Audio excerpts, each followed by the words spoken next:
আসসালামু আলাইকুম, সবাই কেমন আছেন? আবারও আপনাদের জন্য ছোট্ট একটি নতুন রেসিপি নিয়ে এলাম। আজকের রেসিপি চিকেন কোরমা। আর এর জন্য আমি কিছু চিকেন নিয়েছি, আর এদিকে আমি টক দই আর লবণ দিয়ে চিকেনটা 10-15 মিনিটের জন্য ম্যারিনেট করে রেখে দিয়েছি। আর এদিকে চুলায় একটি প্যান বসিয়ে এর মধ্যে হাফ কাপ তেল আর 2 টেবিল চামচ ঘি দিয়ে এর সাথে অ্যাড করে দিলাম 1 কাপ পেঁয়াজ কুচি। এগুলি ভালো করে নেড়েচেড়ে বাদামি কালার করে বেরেস্তা করে উঠিয়ে নিব, কারণ এগুলি আমি চিকেন কোরমা একদম শেষে আমি এগুলি ইউজ করব।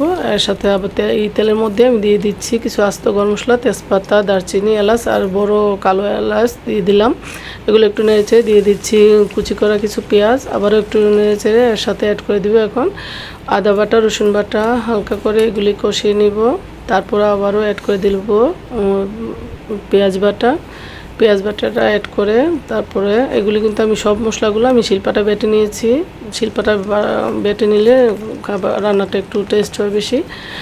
তারপরে একটু কষিয়ে দিয়ে দিচ্ছি গুঁড়া মশলা, মরিচের গুঁড়া, ধনিয়ার গুঁড়া, জিরার গুঁড়া, স্বাদ মতো লবণ, হলুদ কিন্তু ইউজ করলাম না যেহেতু চিকেন কোরমা। এর সাথে অ্যাড করে দিলাম আমার বাটা জয়ফল, জয়ত্রী, শাহি জিরা এবং গোলমরিচ। এগুলি আবার অ্যাড করে আবারও একটু কষিয়ে নিলাম। কষিয়ে নিয়ে অ্যাড করে দিলাম আবারও হাফ কাপ টক দই। তারপর এটাও আবার একটু কষিয়ে অ্যাড করে দিলাম কিছু কাজু বাদাম, কাঠবাদাম বেটে রেখেছিলাম শিলপাটায়। তারপর এগুলো আবার একটু কষিয়ে যখন তেলটা উপরে ভেসে উঠেছে তখন অ্যাড করে দিলাম দই মাখা চিকেন। এখন এগুলো আবার ভালো করে নেড়েচেড়ে উল্টে পাল্টিয়ে সুন্দর করে মশলার সাথে লাগিয়ে এটা আমি ঢাকনা দিয়ে দিলাম 10 মিনিটের জন্য। 10 মিনিটের পর আবারও এসে আমি ভালো করে একটু নেড়েচেড়ে চেক করে নিচ্ছি যেন প্যানের মধ্যে না লেগে যায়, হালকা আঁচে রাখতে হবে। তারপর আবারও আমি ঢেকে দিলাম আবারও 8-10 মিনিটের জন্য। আবারও ফিরে এলাম, এসে কষানো প্রায় শেষ, রান্নাটাও মোটামুটি কমপ্লিট হয়ে গেছে। এখন আমি এর সাথে পেঁয়াজের বেরেস্তাটা অ্যাড করে দিলাম।